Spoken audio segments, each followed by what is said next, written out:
Ibu aja. Oke. Tepuk semangat.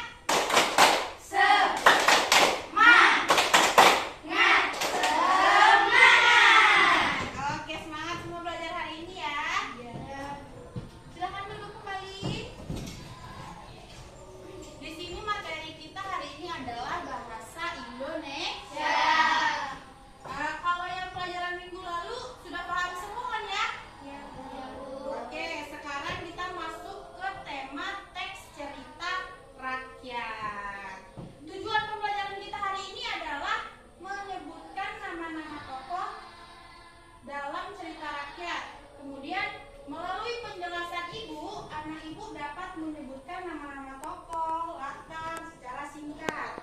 Kemudian yang kedua, melalui tanya jawab, siswa dapat menyebutkan latar cerita rakyat dengan benar.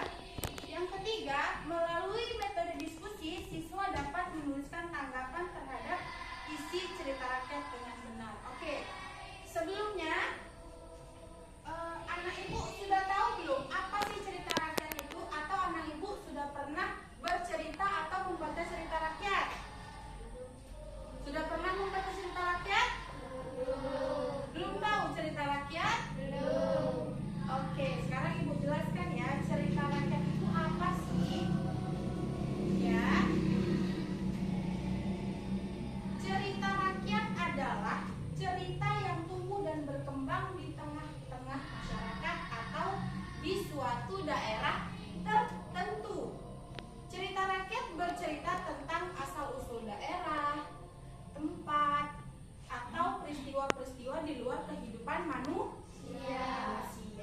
Jadi anak-anak ibu tahu ya, cerita rakyat itu tuh di setiap daerah itu memiliki cerita rakyat. Seperti cerita rakyat Malin Kundang, ada yang tahu? Tahu. Malin Kundang ada yang tahu? Tahu. Tahu ya. Malin Kundang itu cerita rakyat yang berasal dari mana? Ada yang tahu nggak? Dari mana? Ada yang tahu nggak? Cerita Malin Kundang itu adalah cerita rakyat yang berasal dari Sumatera Barat. Nah, anak ibu, cerita Malin Kundang itu ada yang tahu nggak kira-kira apa isi atau singkatan dari cerita Malin Kundang itu?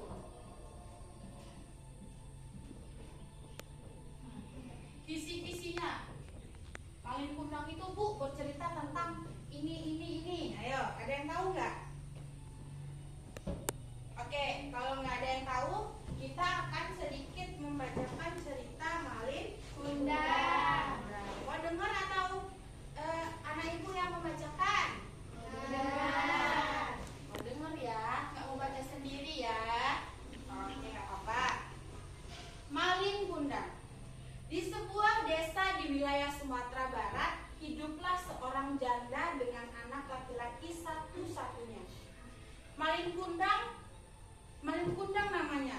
Untuk memenuhi kebutuhan hidupnya, ibu itu mencari kayu bakar di hutan, kemudian dijual untuk ditukarkan makanan. Pada suatu hari, Malin Kundang meminta izin ibunya hendak pergi ke kota untuk mencari pekerjaan. Ibunya pun mengizinkan. Setelah sampai di kota, Malin Kundang pun mendapat pekerjaan.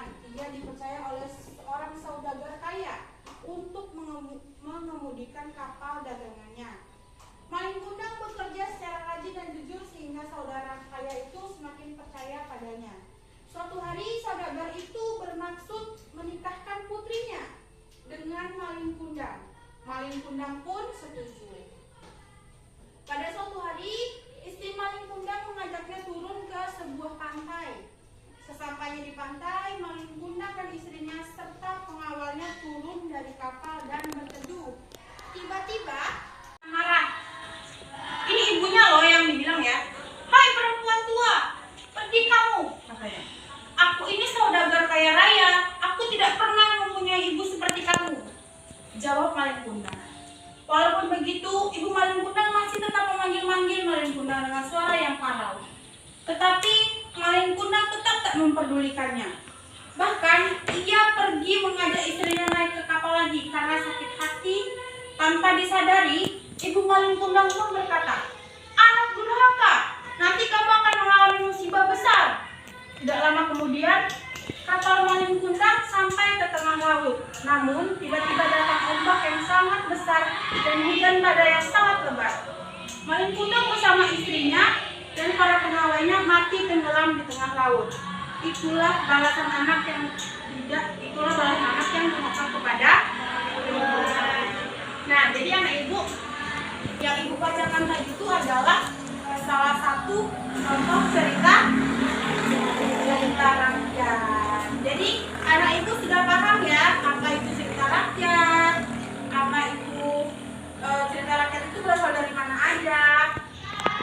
Oke, selanjutnya di dalam cerita rakyat itu ada yang namanya tokoh. Tokoh itu adalah orang-orang yang berperan di dalam cerita tersebut. Ada yang tahu nggak contohnya siapa? Siapa?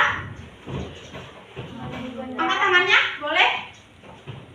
Gak apa-apa, yang berani, angkat tangannya. Siapa? Siapa? Jamil? Maling kundang. Maling kundang. Siapa lagi? Ada siapa lagi selain maling kundang? Ibunya. Oke, dan istrinya. Istrinya. Nah, selain tokoh, di dalam cerita rakyat itu juga ada yang namanya latar atau tempat. Kira-kira dari yang ibu tadi bacakan ceritanya, itu latar ceritanya di mana ya kira-kira? Ada yang di tepi pantai, ada yang di kampung, ada yang di kota. Oke, sedikit banyaknya berarti anak ibu sudah paham ya? Apa itu cerita rakyat. Nah, nanti setelah ini anak ibu mulai ke perpustakaan. Nanti anak ibu boleh baca cerita-cerita rakyat yang lain dan berasal dari daerah lain, seperti cerita Tangkuban Perahu, cerita Bawang Putih Bawang Merah. Tahu? Nah, itu ya. Setelah latar, tokoh, perwatakan. Nah, perwatakan ini tuh ada dua jenis anak ibu. Ada yang protagonis dan ada yang antagonis.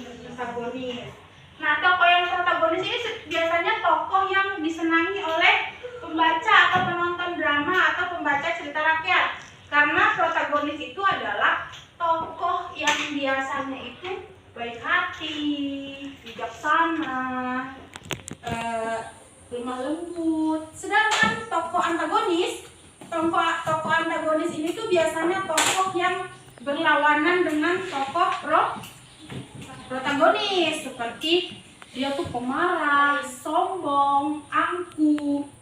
Contohnya itu kalau anak ibu mau tahu itu bawang putih dan bawang merah. Bawang merah jahat atau baik? Jahat. Bawang putih baik atau jahat? Baik. Jadi kira-kira kalau anak ibu disuruh milih, anak ibu mau jadi bawang merah atau bawang putih? Bawang putih. Kenapa nggak mau jadi bawang merah? Jahat. Karena jahat.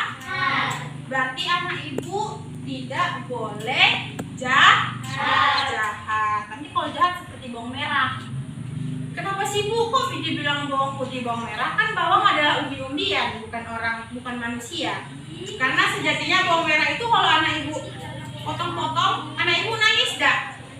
Berarti itu bawang merah itu perih ya, jahat ya, bisa dibilang seperti itu. Oke anak ibu, selanjutnya perwatakan tokoh sudah. Sekarang ibu mau memberikan anak ibu tugas kelompok. Ya, jadi tugas kelompok ini nanti boleh dikerjakan di rumah. Besok boleh dikumpul lagi ke ibu ya. Nah, ini tugasnya. Jadi tugasnya di sini ada, kita nanti bagi kelompok jadi 3 kelompok aja ya. Tugasnya di sini ada sebuah cerita. Nanti anak ibu bisa diskusikan dengan kelompoknya. Tokohnya siapa saja, latarnya apa saja, latarnya di mana saja, dan perwatakannya apa saja. Oke ya, nah Ibu paham ya? Mungkin pembelajaran kita cukup sampai di sini. Jika ada pertanyaan, boleh ada yang mau ditanyakan? Tidak ya, oke. Sebelum Ibu akhirin, Ibu ucapkan Assalamualaikum warahmatullahi wabarakatuh. Waalaikumsalam warahmatullahi wabarakatuh. Silakan doa mau pulang.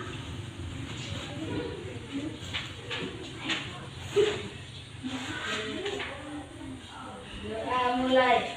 Bismillahirrahmanirrahim.